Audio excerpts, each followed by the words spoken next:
भारत विरुद्ध न्यूझीलंड राहिलेले 2 वनडे सामने कधी आणि कोठे खेळवले जाणार संपूर्ण वेळापत्रक आपण या व्हिडिओमध्ये जाणून घेणार आहोत. तर मित्रांनो, मी आहे सोमनाथ सरगर, आपण पाहतात क्रिकेट मराठी. तर भारत विरुद्ध न्यूझीलंड यांच्यामध्ये 3 वनडे सामन्याची मालिका सुरू आहे. यामध्ये पहिला वनडे सामना हा वडोदराच्या स्टेडियमवरती खेळला गेला. या मॅचमध्ये भारताने 4 विकेट्सने न्यूझीलंडचा पराभव केला. आणखीन 2 वनडे सामने शिल्लक आहेत. तर भारताच्या टीमने या 3 वनडे सामन्यांच्या मालिकेमध्ये 1-0 अशी आघाडी घेतलेली आहे. 3 सामन्याच्या मालिकेत आता केवळ 2 सामने बाकी आहेत. तर न्यूझीलंड विरुद्धचा पहिला सामना ऐतिहासिक वडोदरा स्टेडियमवर पार पडला. या मैदानातील पहिल्याच आंतरराष्ट्रीय सामन्यात दोन्ही संघांनी 300 धावांचा टप्पा गाठला. आता मालिकेतील दुसरा सामना 14 जानेवारी रोजी राजकोटमध्ये खेळला जाणार आहे.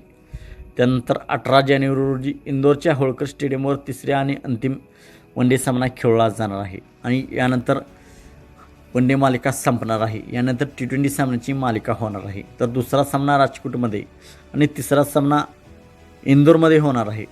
तर दुसऱ्या सामन्यामध्ये भारताची टीम विजय संपादन करून मालिका आपल्या खिशामध्ये घालेल का? आपण आज काय वाटते आपण कमेंट सेक्शनमध्ये सांगा. मित्रांनो, आपण चॅनलवरती नवीन असाल तर आमचा यूट्यूब चॅनल सबस्क्राईब करा.